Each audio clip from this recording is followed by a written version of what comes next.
problems. More information is at waltonfamilyfoundation.org.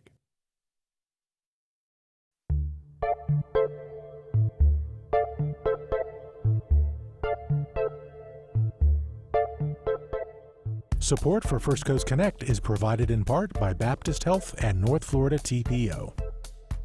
Opinions expressed on the First Coast Connect Week in Review are those of our panelists and do not reflect the views of WJCT News 89.9. Good morning. I'm Ann Schindler, and it's Friday, which means it's time for our First Coast Week in Review. Among our topics, a viral video brings more scrutiny to the Jacksonville Sheriff's Office. The school board's request to hire its own lawyer gets shot down in City Hall. An unapologetic Lenny Curry reemerges on the city's political scene. A Florida grand jury hears evidence in the investigation of Hope, Florida. And a judge determines Congressman Corey Mills' former girlfriend needs law enforcement protection from him. To talk about all that and more, I am joined by Jim Piggott, former City Hall reporter at News4Jax. Good morning, Jim. It is so good to be here. And this group you have today, great. Good bunch, a very good bunch. We're also joined by Obi Umunna, attorney and political consultant. Good morning, Obi. Good morning. Thank you for having me. Thank you for being here. We're also joined by A.G. Gancarski, reporter at Florida Politics and columnist at Jacksonville Today. Good morning, A.G. Good morning, Ann. Thanks for having me back. Hey, it's delightful to have you, and it has been a minute. Before we get rolling, you recently found yourself in some national political crosshairs on social media and included a brief timeout from Florida Politics. What can you tell us about that? What are you referring to there? Nobody was talking about it. Right. I mean, go ahead and set it up. Well, so we do know that you had made an inquiry of Randy Fine, congressman now, longtime state representative. He's, a controversial figure in his own right, but this followed the assassination of Charlie Kirk. You were asking for some comment related to his position on guns, which has been very much deregulation. And you kind of got some of the really difficult blowback that a lot of people that had anything to say in the days after Charlie Kirk that wasn't 100% laudatory kind of ran into. So that happened. Right. Okay, yeah. So thanks for recapping. I mean, not everybody might have heard of that. But yeah, I mean, it was something where in the immediate aftermath of Kirk getting shot, before he was, declared deceased, I asked Fine, about his campus carry bill that he carried in the very briefly in the Florida Senate, because he was in the Florida Senate for a couple of months before he went to Congress. He won that Senate seat, and Fine said it's a repulsive question, blah blah blah, and I responded, I'm like, well, still, it's a policy question. And then he or his aide de camp puts it on social media. They post it with a "you don't hate the media enough" message on it, and it was interesting because I was targeted for a few days. It took some threats. There was a brief time out of Florida Politics while it all kind of blew over. But, this is the thing I want to say. In the aftermath of the happening, people reached out. People, from the left, from the right, from the center, people who don't agree with anything politically. They reached out with a supportive message for the First Amendment, for the right to ask, an elected official a question, even during a time where things are emotionally whipped up. And, many of them said that, especially when things are emotionally, tense and, whipped up, that's when you ask the questions. I mean, look what happened after Parkland in 2018. If people had been willing to ask tough questions then you might not have seen the legislation that happened.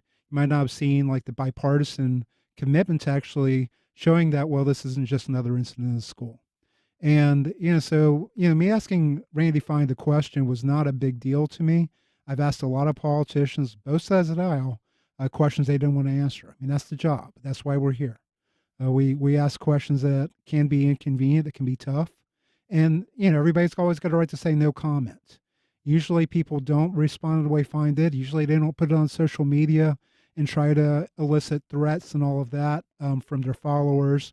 With the end game being a 4-minute segment on Fox News or Newsmax. And it felt like he was using that moment to make that happen.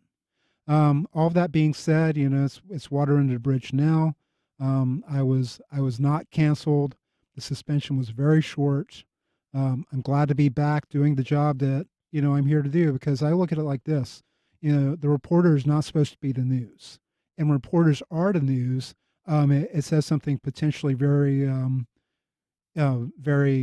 troubling about our media landscape. We should not be talking about reporters. We should be talking about policy. We should be talking about issues. We should be talking about things like, gold going up 50% in the last year. We should be talking about things like long-term budget deficits that are going to be affecting, state, federal, and local government. These are the issues that matter to people. So I took a lot of questions on it, BBC, AP, a lot of people that wouldn't have hired me. Their reporters reached out to ask me questions, try to elicit thoughts. I will say this, I gave them all pretty much no comment at the time. This is as much as I've had to say about it publicly. And again, I just want to say, thank you to everybody who reached out, with a word of public or private support. It was very meaningful. And, so again, just thanks. Well, it's good to have you back, AG. We're glad to have you. And, I've worked with you a long time. I know you to be a fairly equal opportunity offender. So anyway, continuing to stand for that. All right, we're going to start today with yet another controversial arrest that is putting Jacksonville in the national news. It's something that civil rights attorney Ben Crump noted at a press conference following the incident. Let's take a listen. We are here in Jacksonville, Florida, once again in opposition to the Jacksonville Sheriff's Office for what appears to be a pattern and practice of excessive use of force against black motorists for minor traffic violations. So, Obi, this was an incident that followed a confrontation between a mother picking up her student at IDEA Charter School and an officer after she allegedly parked illegally. Is this a pattern? What's happening here? Yeah, I mean, I think it is. I think Ben Crump is going to probably end up building another house because of what he's coming to Jacksonville to do. It seems like, and I watched the video, it seems like, there was this level of you're expecting police officers to kind of de-escalate, and that's not happening here. And I think if you want to say there's a pattern of that, I think that's where the issue is. There isn't a level of the police officer de-escalating or trying to bring down this action, and then they're able to use unnecessary amount of force that they want to use. And I think that is kind of what has been the problem here. Yeah, and so in this incident, there was obviously a disagreement. And the question that Ben Crump seems to be raising here is not so much necessarily like a fulsome defense of whatever she did, right? Because we know that in the conduct or in the whatever, as this video was happening, as this incident was happening, she struck the officer, she bit the officer. But really, whether there is an obligation, Jim, for an officer to not turn a very small traffic violation or be a part of it turning into something much, much bigger. I have to tell you, in watching that video and the body cam video of that, I was amazed at what I was seeing. That whole confrontation, it just blew out of proportion. And I think an important thing in all of this, and one other part, is the Florida HALO law with the two other bystanders that were arrested watching that and taking video of that. Remind us what the HALO law is and what happened here. And for people who are watching our live stream, we should say we are showing some of that body cam video right now. Okay. Well, the HALO law, and please correct me if I'm wrong on this because, I've been out of the picture a little bit, but it allows in the state that if there is if an officer gives a warning and tells bystanders, I'm doing something here, you got to stand back 25 feet and do not interfere. And if you don't, it's a misdemeanor. You could be arrested. And that's what we saw happen with two people. I don't know if I explained that correctly, but that just floored me. The HALO law I watch on this, I just go from being in news and with cameras before, I'm going, what are you talking about? You're telling people that they can't be up close doing their job if they're not interfering, if they're not, that just got me. And it also made me think about when we've covered news here in Jacksonville where the police keep the media back miles away or a block away from an event, and they won't let you up close to look. I mean, that's common practice we'll go out to the scene of a crime, and police are there, they're investigating. They block you off. So with the HALO law, I mean, now with this, and they're making it a crime to do that, to sometimes do our job, and that's going to be fought. I know that Ben Crump and others are raising concern about that. So you did a pretty good job of explaining the HALO law, and this has just been in effect, AG, since January 1, basically allowing this 25-foot buffer. It can be punished by 60 days in jail and a $500 fine. It's basically a second-degree misdemeanor. Officers say that this is, and HALO stands for honoring and listening to our officers, but it's, something that officers say is necessary to protect them, but also sort of to protect their sense of the space and whether, they're able to do what they need to do without feeling in jeopardy. Yeah, I mean, and this will obviously be an early test of that law, and it will be something that likely will be appealed if it goes against the officers. Would be something that could get to the Supreme Court in Florida, which of course is Republican leaning. Of course, we support that law. I mean, I look at that law in the context of so many that have been passed over the last couple of decades to support the police one way or the other. Every legislative session, there's one or two that try to leverage, the landscape toward law enforcement and away from citizens who may be documenting an adversarial point of view, adversarial perspective. And this is much like the previous case that brought Ben Crump to town, in the sense that there is some ambiguity in terms of what the police officers should have done in that situation. But it's a tie goes to the runner situation. For the Republican power structure in the state, they're going to stand by the officers no matter what they do, including in this case. Obi. I think the HALO law is an interesting thing, and I think it will probably have more discussion on this. But one of the things that I thought was interesting is that one of the ladies got arrested 3 days later after the incident, right? She came, they told her to come and make a statement, and then she was arrested there for the HALO law. So it seems to me it is, depending, the Supreme Court can do a couple of things when they look at it. They can say that law is intact, but the application of the law was wrong in this particular case. And so there can be a little bit of a division there. I think it'll be interesting to see if they allow this, because it seems to me that you're basically letting people kind of squash any kind of First Amendment rights, right, and do it later after the fact, not even on the site. So I think you got to think of that group that's here in town. The photography is not a crime. Right. They are constantly pressing this, and a lot of people go, they don't know what they're talking about. But I think this is right to the point of what that organization is all about. TK Waters gave a presser Friday afternoon last week. Let's just take a listen to what he had to say about the incident. JSO will not tolerate those who violate the law and victimize our officers or any member of our communities. These jobs are tough enough without all of that. So we reject the flawed theory promoted by some that this type of unprovoked violence is shown to police officers is somehow justified. I ask every member of this community who enjoys the privileges of a civil society, one organized by laws, to reject this flawed theory. No one is above the law. No one should be hurt or hinder a public servant doing the work that is a critical function to our community.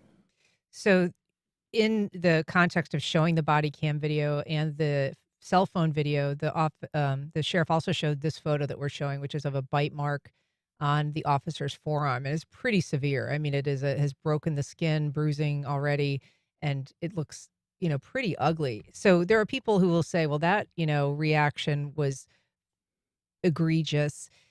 The question that critics of this are going to say is whether the officer perhaps didn't have an option of ticketing her, towing her car, booting her car, as opposed to taking her into custody. And what flexibility is there, Obi?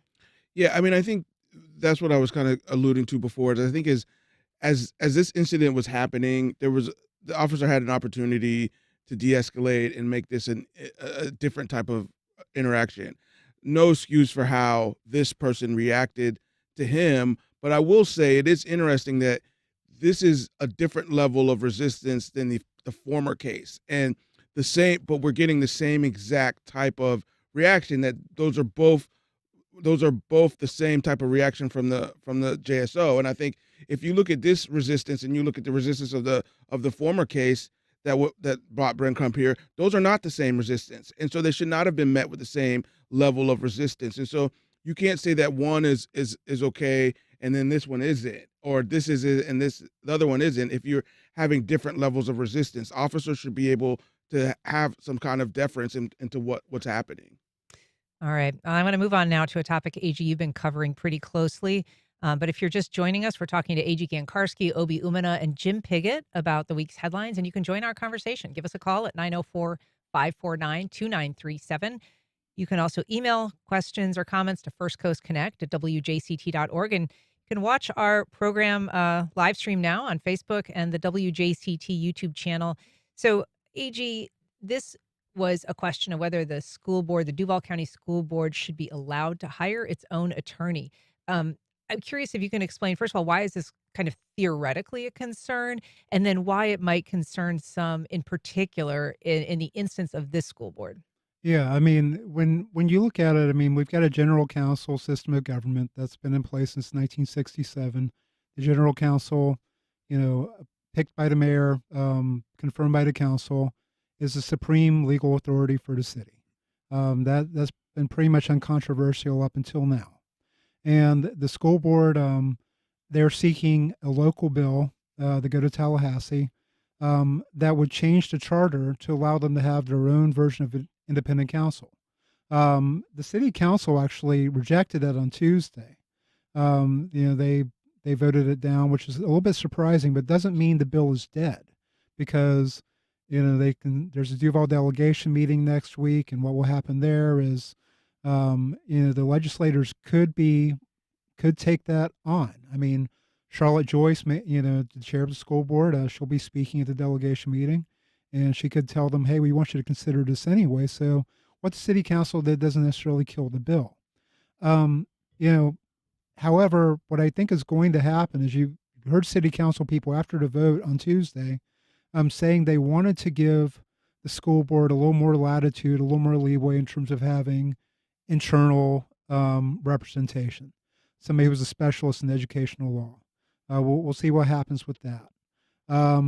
Regarding this school board's push to have a lawyer, it's very interesting because it's the most right-wing school board we'd had in the city in decades. Typically speaking, the school board is a little bit to the left of the city council. Not in this case. I mean, it's very much a Moms for Liberty type school board. If they had their independent counsel, there were a lot of things they could have done that were novel in terms of legal interpretations that would have played well, in conservative media, like, go on to a friendly cable news hit or whatever. But, might have been questionable, for the governance of the school board. Another issue that comes into play is the school district's different than what it used to be. We give a lot of our money now to charter schools. Public schools are a dying concept. Every year, there's fewer and fewer students in traditional public schools. We give charter parity. So, it kind of raises the question of what the school board is actually in charge of if, people are voting with their feet for these private operators. So the timing of the ask was interesting in that framework. I think the city council did the right thing in rejecting the call for it because, the school board, their case is, well, we're popularly elected, therefore we have parity with the city council. That was not a persuasive argument for city council. But, you look at it this way. I mean, you talk about something like JEA, JTA, the Port Authority. Why wouldn't they have their own independent councils? Sure, they're not elected, but they deal with big budgets, big decisions, and so on. So, if you have a parallel general counsel, then you don't really have a single office of general counsel at all in the same way. I just want to read a comment on Facebook on our previous topic from Linnell, who said recently met a veteran who was arrested under the HALO law, spent 40 days in jail because he could not afford bail, and then represented himself before the judge and won. Sadly, he lost his job while in jail, which could have caused another person to take a plea and end up with a permanent mark on his record. Obi, on the issue of general counsel, AG said if other authorities wanted this same posture, obviously it is something that would really be difficult for a consolidated government to endure because you would have all of these differing legal opinions. But when it comes to this school board, what kind of things might they be interested in, do you think, in terms of having their own legal counsel? Yeah, I'm still trying to figure out what their motivation is here. I think obviously if you look at consolidation, part of what they were trying to do here is what part of reason why it's set up that way is because they didn't want all of the independent groups and school board suing the city, right? I think it allows you to be having your own attorney allows you to be able to sue the city, raise up lawyer fees. I think the lawyers are the only people that would win out of this particular situation, but really allows for lawsuits to go back and forth. And when they were doing consolidation, that was one of the reasons why they did that. It prevented all these lawsuits between JAA and the Port Authority and all of this stuff. It kind of halted all that. The biggest reason for them to want to have their own council is the ability to able to sue the city council or sue the city for something that they disagree with. I mean, we look at maybe going back in time in the half-cell cent tax kind of debate where, there was the general counsel made I would say an interesting kind of thought process here on what the word shall mean, but that could have been a reason for them to sue the city at that point. So it allows them to have the ability to basically sue the city on their own, and who knows what is coming up for them to do that. But I think that is kind of the biggest motivation for that. School boards have gotten increasingly political, Jim, and this one, is also a very different makeup than a few years ago in terms of the political affiliations of the membership. Is there concern that they might be introducing legislation that has more to do with a political ideology? Well, I think we're going to be seeing a lot of that, and we have been seeing a lot of it. I think we're going to be seeing that with censorship, with books that they're doing. That's just an example. But when I was looking at what was happening with this and why they were doing this, I was looking way back. The school board, you got to think of desegregation, everything back in that time. They didn't have their own independent council, and that was some of the biggest issues for Jacksonville at the time. And I'm going, so why? And I think people have to ask that question. Why now? Why now? Why do we need to do this? There's no point to that. I can say that now that I'm not reporting that. I think people have to speak out and say, what's the reason? And some are speaking out, but I just think a lot of people say, well, I don't care about that. Why do I care that the school board would have their own general counsel? How does that affect me? And I think that's the main thing. But I think, AG, you brought out a lot of that. You brought out a lot of that, of what's happening, of how this does affect people. And I think people have to be aware of that. And I think you got to look way back to when they didn't do this when the biggest thing for school boards was desegregation. I mean, city council is asking to do something similar as well, right? They're asking to have their own council as well. And I think, I'll be honest, I think it has a lot to do with who the mayor is right now and what party she's with. And I think that makes them a little bit uncomfortable about what's going on, but they didn't have a problem with that in, previous years as well. So, well, they've said they think that this general counsel, they gave him a vote of no confidence, Fackler, and they said that they think that he's, aligned with the mayor, AG. Yeah, but they also confirmed him pretty much unanimously. If there was a no vote, I can't remember it. And let's be real about this. The reason Fackler got the job in the first place because Randy DeFore couldn't get the votes. Right. Randy DeFore, a Republican councilwoman that they served with, was too spicy for them, was too independent, was too willing to assert her views because she was conservative on a lot of issues, Confederate monuments and all the rest. Randy DeFore is no liberal. So they voted her down, and they're like, well, he's Hank Cox's son-in-law. How bad can he be? We're all in the same gang here. It's the Good Old Boys Network, and the Good Old Boys Network was what, jumped up and bit them. And, if they'd confirmed Randy DeFore, I think they might have been happier with the long-term result. Interesting. We've got a call from Linda in Mandarin. Good morning, Linda. Go ahead. Good morning. One of the things that when entity brings this up, so they want to have this as an option to sue. Currently, I fund them through my tax dollars through consolidated government. If they sue the city and the city has to file a response to that brief, am I, as a taxpayer, expected to pay both sides of that lawsuit? If so, the school board needs to get a grip. Unless they have their own independent funding, which they may have from some billionaire somewhere, they need to work in the confines of the government, or they need to get another job. Thanks, Because Linda. I'm not interested in paying that for them to fight the city. Yeah, I mean, it certainly comes at a time when there's a lot of other budget pressures The on lawyers the school board. always win, right? How do you know that? Speaking as an attorney. All right. If you'd like to join us on air and have a comment about the week's news, you can reach us at 904-549-2937. You can also email firstcoastconnect@wjct.org. I want to turn now to a former mayor keen on making headlines. Lenny Curry back in the spotlight. He was on this program this week. Sort of been extremely online in the former Twitterverse.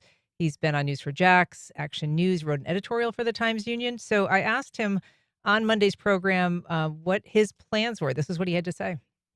And not anytime soon. I'm working hard right now. You know, I've got 2 kids in college and 1 in high school, and got a lot of responsibilities. Happy to be involved behind the scenes, helping good people get elected to state, local, and federal offices. And I would say stay tuned. But if I ever do end up on a ballot again, probably going to win. Jim Piggott, your thoughts? What's Curry going? What's he going for here? I have not a clue.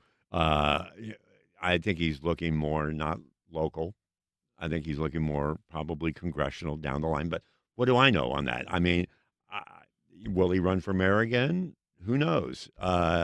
He can, but just listening to him, I'm just going, I wish he'd tell us what his plans are, because, you know, either people are for or against. I don't know, but it's really interesting watching what He he's doing. certainly seems to want to be in the news, AG. Why do you think that is? Well, I mean, this is nothing completely new. I mean, John Delaney has, been very vocal, since he left the mayor's office 2003. So, they pick and choose what they want to do. Obviously, Peyton and Alvin Brown didn't have a lot to say after they left, although Peyton has resurfaced in recent years.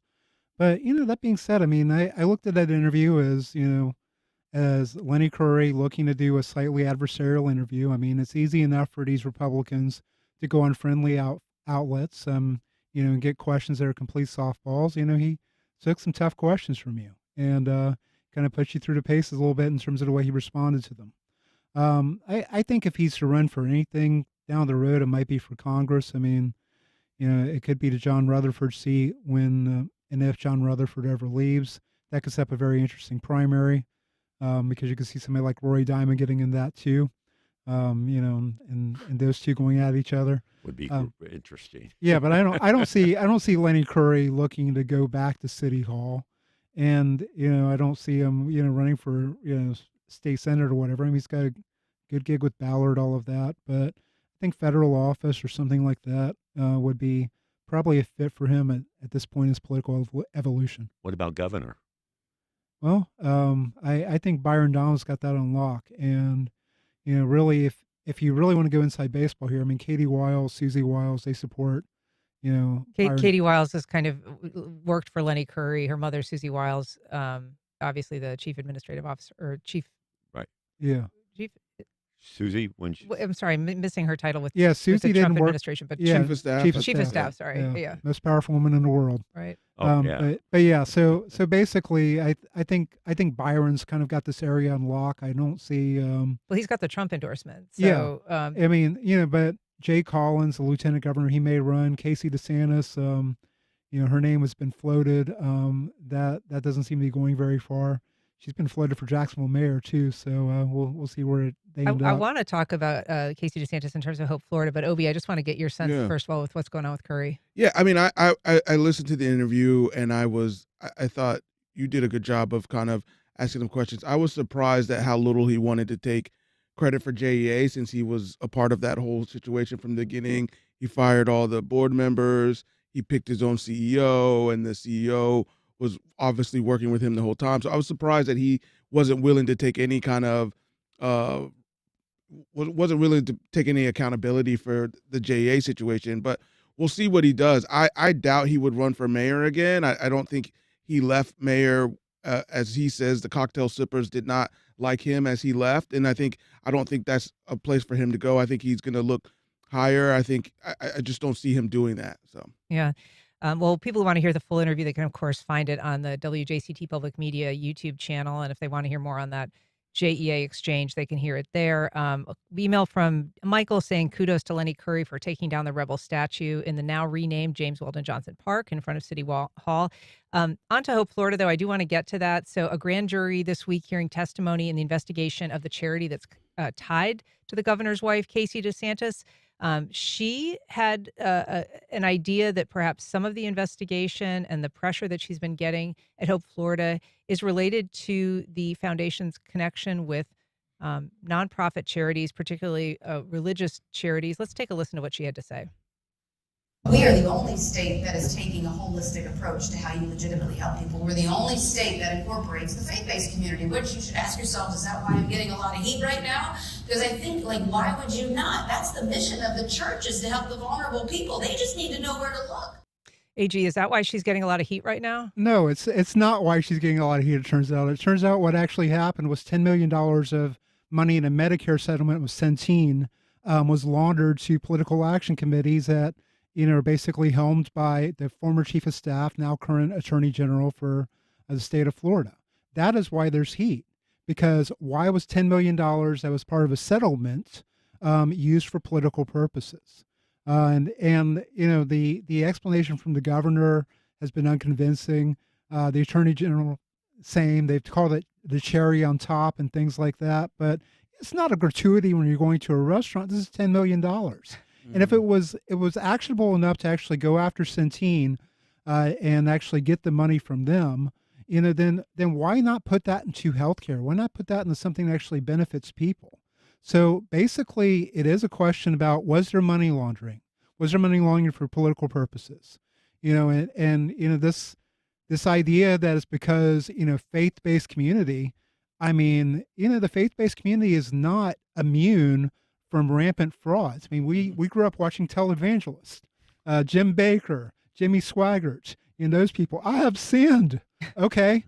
It's like, then get back your money. And it's like, nobody wants to do that. Yeah. And so I reject that argument. I think Casey DeSantis can only use that argument because she only talks to friendly interviewers. She only talks to people who are going to echo what she says. And, and the fact that she's still pushing that at this late date, assumes that either she's delusional or her target audience is delusional.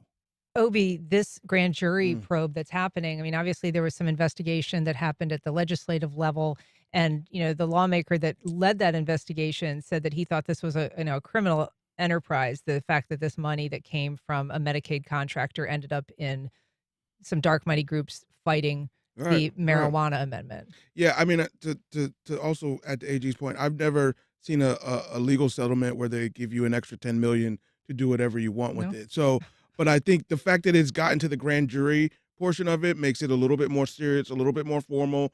The grand jury will look at the evidence and then make a ruling. And so I think we're in a place now where whatever they were saying in public and all of that stuff really doesn't matter as much, because it is now in the hands of a grand jury and they'll make a decision. And I think that's the best way to either settle this or move on from this as well. So I think I'm like many people that don't quite understand what's going on with this. Like, where's this money coming from? Where did it go? Who did what? Who had authority over it? What could a grand jury, do you think, could come back with? What were the possibilities on this? Well, they could say a couple of different things. One of the things they can say is that there's definitely intent and fraud here, right? That they've seen enough evidence that there's some intent and some fraud here, or there's some statements that were incongruent with what was initially said to be done. And so they can then recommend to the state attorney to file some charges on whoever they think is the entity. Could it be Casey? It could be Casey. It could be some of the people that work for Hope, Florida. I mean, it kind of depends on how that will play. It could be Casey, because it comes down to the foundation. Right. Yeah, yes. But Uthmeyer was also harmless. over those groups, and he was serving as chief of staff at the time, the current attorney general. I think it'll be interesting to see who is the person that's going to ultimately be responsible for what the money transfer, right? And certain people have stepped up, and some people will say, I think ultimately, politically, it's going to hurt Casey regardless, but I don't know if legally it will. Well, we're going to have to leave it there. AG Gancarski, Obi Umunna, Jim Piggott, Thank you all so much for being here. Really appreciate it. It was great. Thank Thank you. you for having All right. us. And we'll be back in just a minute.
Welcome back. Well, change is afoot here at WJCT Public Media, and not because of the recent financial headlines surrounding public broadcasting. Here to tell us more, I am joined by our president and CEO, David McGowan. Good morning, David. Ann. Nice to have you here. So, what's up? Well, I announced on Tuesday, Ann, that I'm going to be retiring at the end of March 2026. So I guess that's the news. That's the news. And so, you've been here 8 years. You are yourself the product of an international search.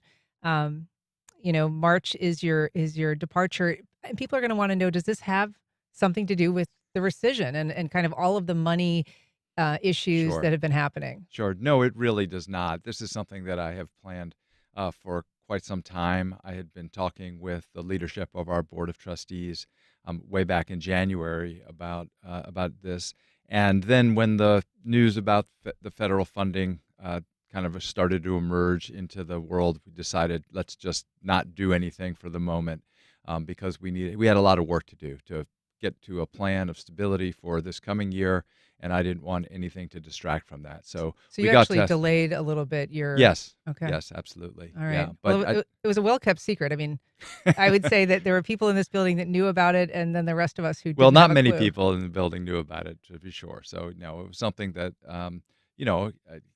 kept close to the vest, if you will. But I think the time is good. There are so many ways in which this organization is thriving, so many ways in which we are really impacting the community in ways that I think are new and different and exciting, and we have the support of the community to do those. If you look at the impact that our work in early childhood education is having in early learning centers across the region, if you look at the audiences for this radio station, I think we said internally, we had a little bit of an announcement internally this week that we've become the #1 news talk radio station in the Jacksonville area.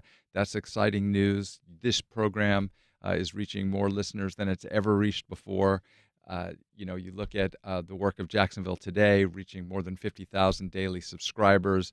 Our film series attracting great audiences, hundreds every time we do it. So you look at all the different things that are in process, and so it seemed like it's really kind of a good time to say, okay, it's time for a great next leader of WJCT Public Media to come in and steer. Sure. And the people in this building and outside this building will say, you really presided over a period of great expansion in terms of mission, digital presence, innovation, also creating, a remarkable sort of diversity of financial assets, Revenue streams. Revenue streams that really have given us a lot of stability despite this kind of crazy patch. I mean, I think that's really important. We have really benefited from having a really diversified revenue pie. We talk about this a lot. Certainly, we talk about it with the board. And, of course, the loss of federal and state funding at the same time is two significant revenue streams going away really, really suddenly. But thanks to the work that we have done and to the support that the community has offered us, not only in this recent period, but over the years, We have been able to weather that. We are continuing to be able to weather it. It's not by any stretch over our work to continue to build resilience and be here, but I'm really proud of the fact that we are a vital and dynamic organization. Our goal, we talk about it internally and all the time, right? Our goal has always been to be the most dynamic local media organization working in the public interest in the country. And I think if you look around and you look at other organizations across the country, I think we may not be quite there, but we are really, I think, proud of the work that we've done, and we're proud of the way the community has been engaged in the work that we're doing, and that's got to continue now. That really has to continue to grow, and to that there's no stepping back from that. So who might replace you? I don't mean specifically, but I mean, as we said, you were the product of, you were living in London when you were recruited for this job. Your background was partially media, but you had, financial background. You had kind of a range of experiences. What are they looking for? What are you looking for in a replacement? Well, I think, this is such a great job. First of all, I want to say, I mean, this is a terrific job. It's an interesting job. It's an opportunity to work in a wide variety of industries and sectors, and it requires a lot of different kinds of experience, but no one can possibly have all of the experience in all of the industries that we work in.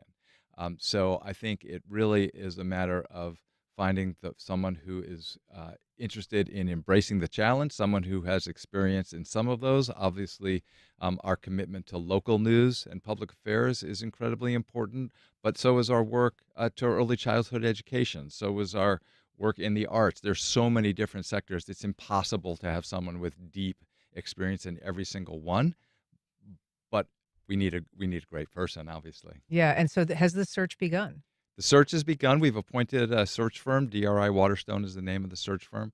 And yeah, it's underway, and I'm excited about that. I'm excited about what the future of this organization and what the next leader can bring. And your departure in March, is there a kind of a game plan for when they're hoping to have somebody in place?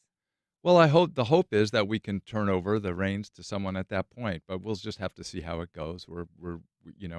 The standard is high, and as I said, we're looking for a great person. So we'll just have to see how the next months unfold. But I'm not going anywhere soon, right? I mean, this is yeah. You got a lot of work to do still. Yeah, a lot of work to do. So yeah.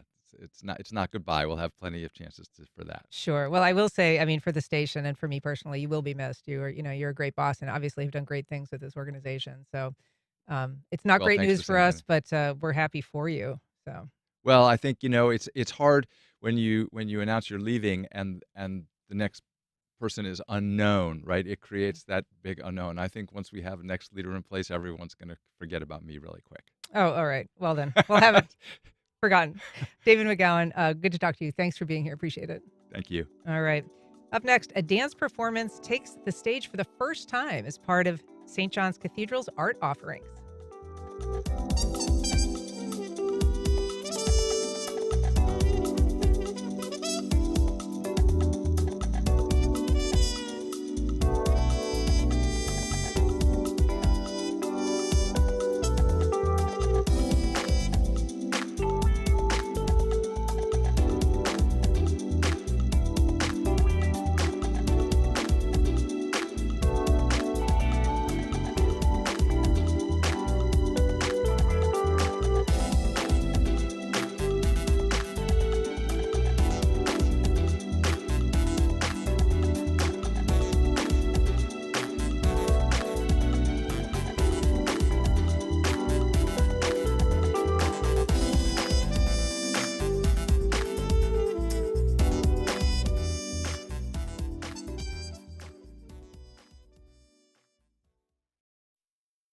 Congaree and Pen, dedicated to agriculture and culinary endeavors, offering field-to-fork dining and outdoor experiences on over 300 acres. Sip, dine, explore. Information at congareeandpen.com.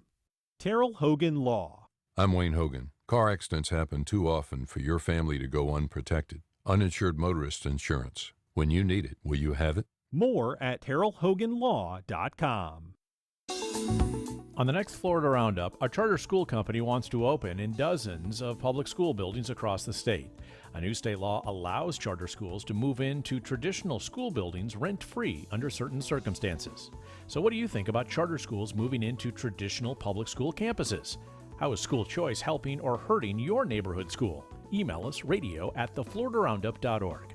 I'm Tom Hudson. Then join us Friday noon until 1. The White House asked Congress to pull back federal funding for public media that had already been approved, and Congress has gone along. We want you to know that NPR and this station remain committed to informing the public, increasing your understanding of the world, and hopefully enriching your life in other ways. But without federal funding, we're relying on your support now more than ever. Please make your gift to this station today. Here's how, and thank you. Visit WJCT.org/sustain and thank you. More than 2 weeks into the government shutdown, a federal judge hits pause on President Trump's plan to RIF federal employees. On the next Friday News Roundup, the latest attempts to slash government agencies. Plus, ICE agents get aggressive in Chicago when residents push back, and remembering film and feminist icon Diane Keaton. The News Roundup next time on 1A. Today, starting at 10 on WJCT News 89.9.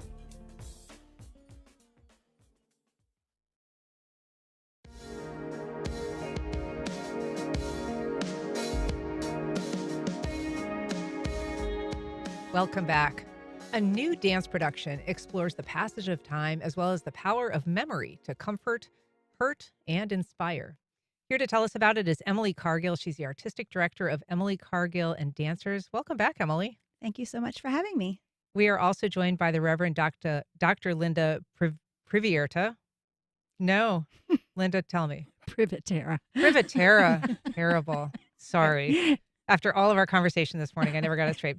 The Reverend Dr. Linda Privitera with St. John's Cathedral, where the performance is taking place. Good morning. Thank you both again for being here. Appreciate it. Thank you. We're So, excited. so Emily, your dance company's upcoming performance is called The Passenger. That's right. What is the meaning of the title, and how does that have to kind of tie in with the theme of time? So I get a lot of my inspiration from personal experience and things that I've gone through in my life. And a big thing that really kind of carries with me throughout all of my artistic experiences is memory and time, like you just said. So I started to think about how what are we as humans, what are we in relationship to time? And we're passengers. We're passengers in time. As much as we want to try to, control it or hang on to things or let go of things or manipulate it in some way, we can't. So that's kind of where the title came from. And I have 2 young daughters, so I get a lot of inspiration from them. And I just, I'm in the phase of their lives where everything is just so precious and beautiful and wonderful, and I want to hold on to it, and I want to live in that moment and be in that forever. And I think, and then other moments I'm like, could this be over now? Could this be over yesterday? And I think as humans, we're always immersed in that experience of really wanting to live in something or relive something. And what do we do to put ourselves in that place, even though we can't? And a lot of it is memory production. And I mean, it's kind of a struggle, right? There's moments that you want to live in, extend, or relive. Right. And then there's moments, as you say, that, you can't get past fast enough. And some that you don't ever want to reflect on again. You don't ever want to think about. Right. And then even the moments that we think, they're very the shapeful moments of our lives. Maybe through those we kind of uncover the layers upon layers upon layers that actually dig down to even more of the core of who we are, and we've come to find out those moments that felt really hard or felt like we never wanted to live through again are the ones that made us who we are and have shaped the life that we live. Sure, in good and bad ways. And I think, Linda, that there's certain memories, you think back to the family car trip or something, the parents will want the kids to remember all of the great things that happened, and the kids will always remember the flat tire, the fact that there weren't enough snacks, or kind of the thing about it that maybe is least memorable or at least that you would hope. But a lot of times those memories just stay with us. We keep thinking about, are we there yet? And so I think that the arts provide a container for, are we there yet, or where are we? Yeah. Where are we at this moment in time, and whether we have enough spacious enough container that can hold all of the rich and deep emotions that Emily's talking about, that she's going to embody in her own self and with her dancers. Why is St. John's Cathedral, why are you so interested in the arts? Why is it such a foundational element of the work that you do? Well, I think the history of faith traditions, you're likely to see art in stained glass or in drapery or in vestments or in the shape of the building itself. Everything has a layer and a level of meaning. At St. John's Cathedral, we have a number of spaces that are good containers. So Telfair Hall, for example, is a really good venue for performance arts, but also for visual art. And there's just an expansive spirituality there. So there's room for a variety of venues. And we celebrate beauty and imagination and creativity, as well as tradition. So I think that's a rich heritage. And this is a new enterprise for you. I mean, you handle the art exhibits, performance, but this is the first dance production you put on. Yeah, we're really excited. What made you decide? I mean, Emily, I know that this has been kind of a collaborative process, but first of all, what drew you to St. John's and wanting to use that incredible performance space?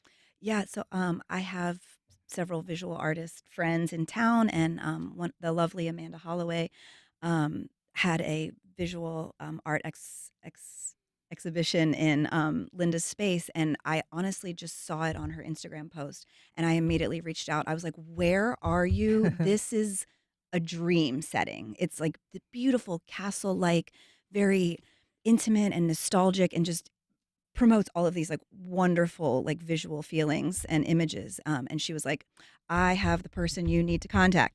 And so I reached out to Linda, and I was like, this is who I am. This is what I do.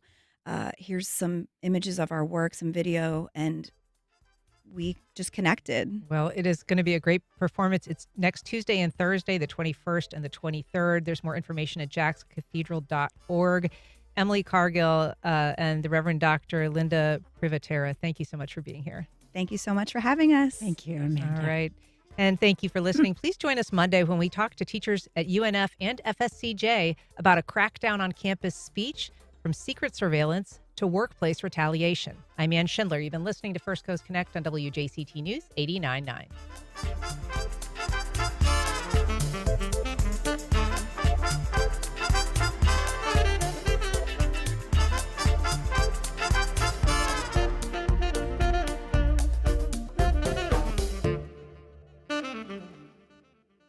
Support for First Coast Connect is provided by Baptist Health and the North Florida TPO. The North Florida TPO is committed to shaping our transportation future. We're focused on planning, funding, clean fuels, and new technologies for a vibrant, connected community. Learn more at northfloridatpo.com. Baptist Health is a proud supporter of First Coast Connect. Baptist Health, committed to building a healthier community for all of us. More info at 202-4YOU or baptistjacks.com.